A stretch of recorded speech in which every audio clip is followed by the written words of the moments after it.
Alright, so here's the final project for Mech 140. This is just a few pictures. Gonna go through kind of how I built it, how I set it up. Also have a video on it. Just shows kind of the layout of the whole model and how the claw and everything was attached and kind of piece by piece.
Alright, so here's the final robot for the final project, the recycler.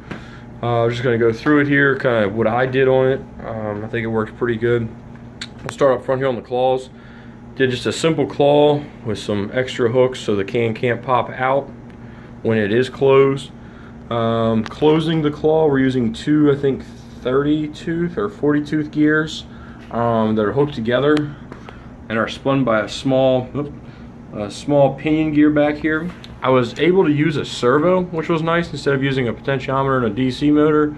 I do have enough span out of that servo to get that can up inside of it. I will mention later in the video, but for now, this is the ultrasonic. I'll explain how I had to move it or why. Kind of some of the testing. It's the ultrasonic sensor to just figure out what the distance is, detect the distance of the can, have it set up for a 6mm, which is not too much, I don't think. Just over, I guess, 2 inches. We also have our line tracker or color coder mounted inside of a claw, so when that can comes in, we'll be able to pick up if it's a white or black. Moving back, got a pretty decent size arm on it. Why I did this was that more reach. I don't have to make it a dual movement arm, only one motion. We got the claws and then just up and down basically. That way I didn't have to put a second motor in or some kind of second arm. It is heavy, so for the lift operation we use the same fat gears, I think 30 or 40 tooth with a 10 tooth pinion. And I did try a dual motor and it worked pretty good. I can actually crank the speed up. I got it a little low. I'm using a dual motor controllers. They go into a Y harness, and I wish this would have turned out better. I'm actually really not liking this wire harness, but I kind of had to keep them loose so they wouldn't pull out of this because this turns. So I tried zip tying up as best possible, and really my biggest goal was to get it off the gears, get it away from the moving parts. That's the biggest thing with wiring for me, is to make sure it's safe. So it's actually running out of a single port for both these motors. So they have like the same exact voltage or current going to them, however you want to look at it. I put it on a turntable, so when it lifts, it turns. It actually doesn't turn much, as you can see, because it's actually on a servo. I don't know if you can see up in there, the black, orange, and white wire. We're running on a servo, and it's a pretty big gear reduction, so it doesn't have much movement. But thankfully, since this long arm, it's out here pretty far, so it's enough to line up with these two recycling bins. Moving on to the bins, I guess, will be next. We did a bin on each side, mounted to the chassis, as you can see down here. I put these in, these kind of just removable.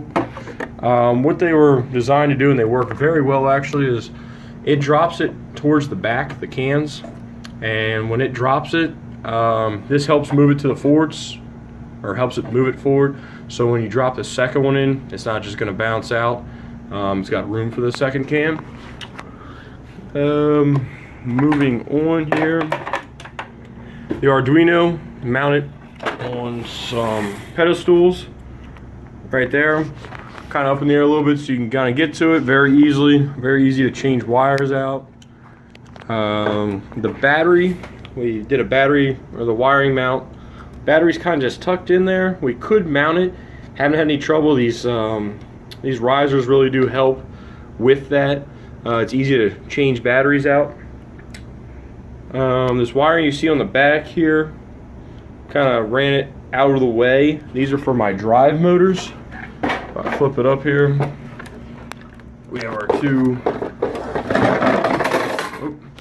our two drive motors here. They are controlled separately with 2 speed or motor controllers.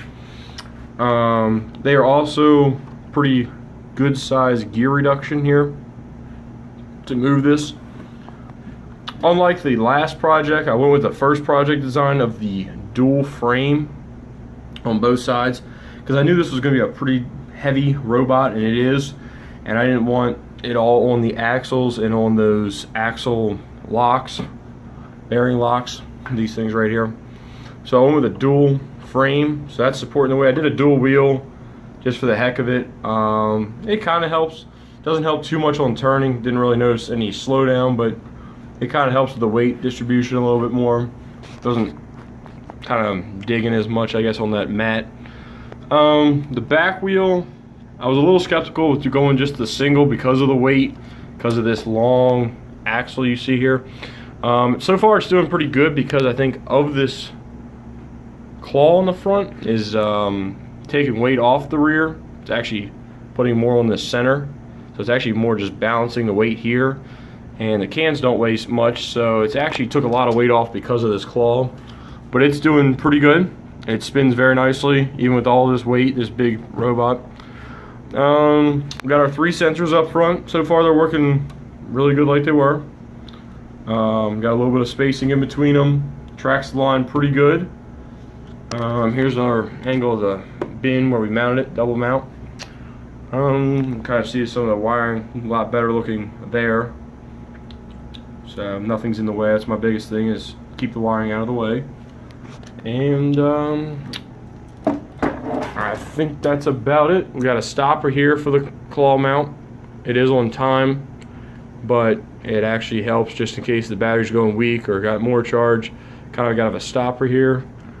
And here's like the whole picture of it. Pretty good size. And that's about it.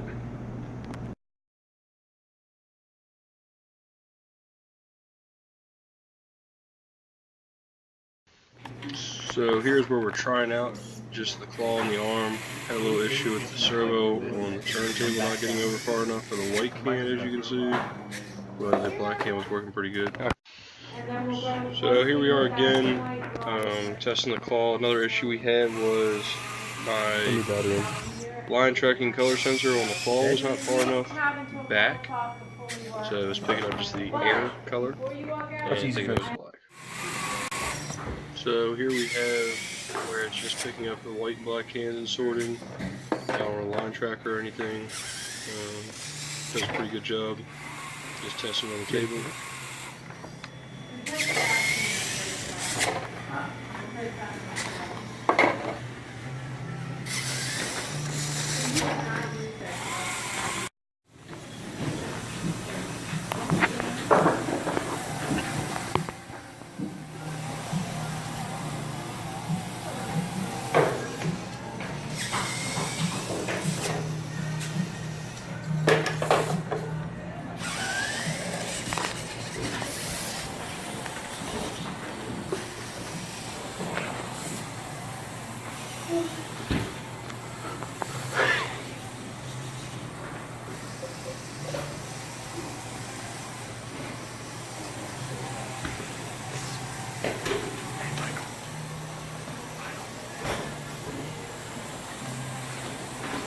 The fastest thing ever.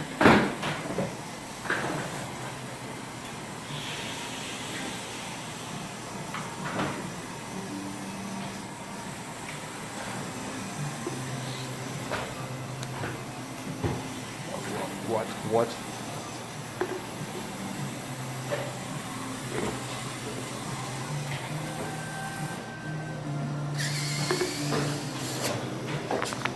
Okay, this time it didn't unplug.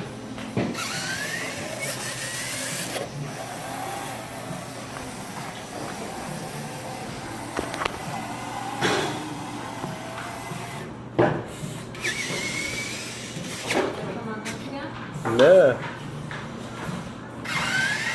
Definitely not this time. So here's some of the bloopers, kind of just testing it. Here we found out that the two motors raising the claw were on the same pin. I guess it was too much for it. Got the first can, got to the second can. This was probably actually one of the better runs. Got it to the second can and it just didn't have enough to lift it. It would grab it and turn it side to side. Would kind of skip a step of lifting it because it just didn't have enough. But it's sort of great.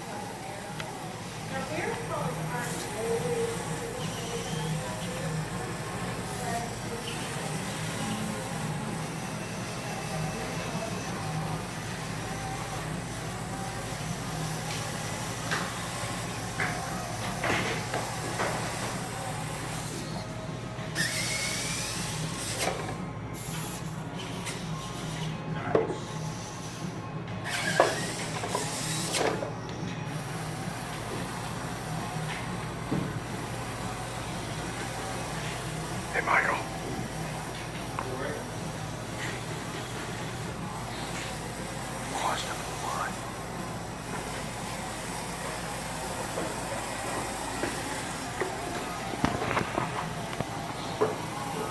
This piece of shit's gonna die before it gets there. I'm gonna try to speed it up, but I don't think it'll track. Problem is when it gets to these white cans, it's probably not even gonna. Why is it not open all the way either?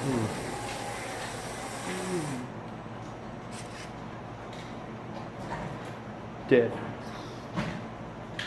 Dead. It's not bad. Got a can. Got a can out of it. That's not bad. So on this one, had another problem with that line tracking color sensor for the cans and the claw. I don't think I had it perfectly adjusted to where I wanted it. Basically, it saw past the can or too far from the can, and thought it was a black can, I guess. You know, the air color basically, and put it on the wrong side. Picked it up nicely, and you know, it did recycle it nicely, just not in the right bin.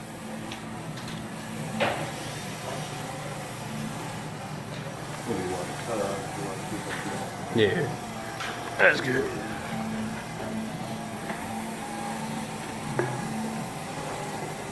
Man, this can is beat up. What's your idea for the bubble? Oh, we're about to hit him. So it goes to the front. We might hit you. Might, just by a smidge. Let's see. Come on. It's gonna go in the black can too. Can you put it your state in a voice in a function See you right? Battery over here? Wow. Get the cans picked up first. What are you going to store in last? Oh boy. Yeah, take that can.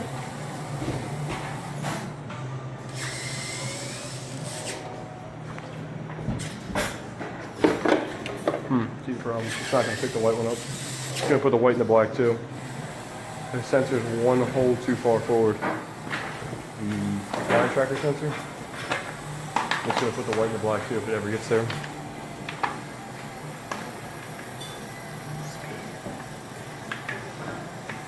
Yeah, until 4 batteries die before you get to the third can.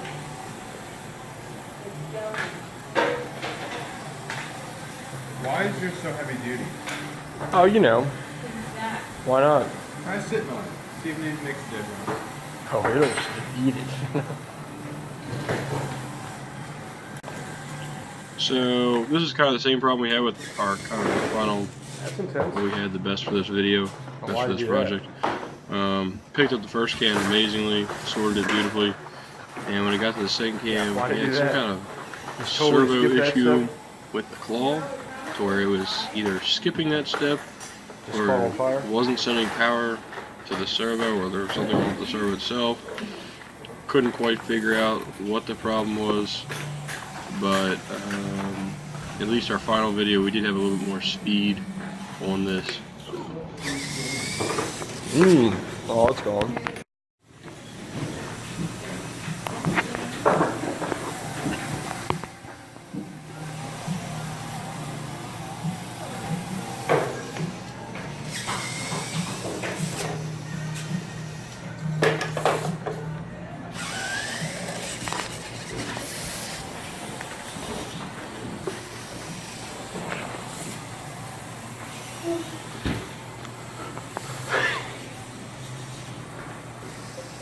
So here's, I guess, the final video as far as we can get with this.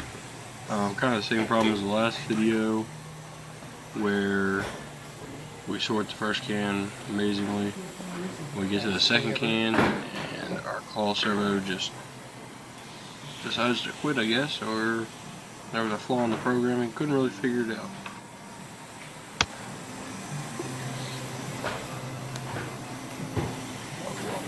What?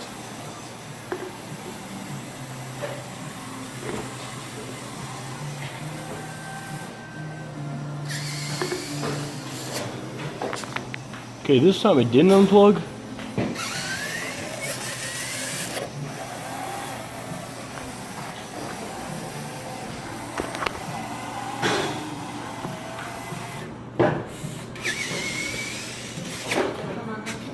Nah. Definitely not this time. So here's just a few pictures, and I got a kind of a video at the end of an exploded view of all the parts. Not exploded view, but I guess the parts exploded on the table, I guess, kind of thing. Just shows chassis, as you can see. Here's the pictures of the parts. I also got a video just to see how much went into this and what was used. Yeah, I think you actually have to use the back.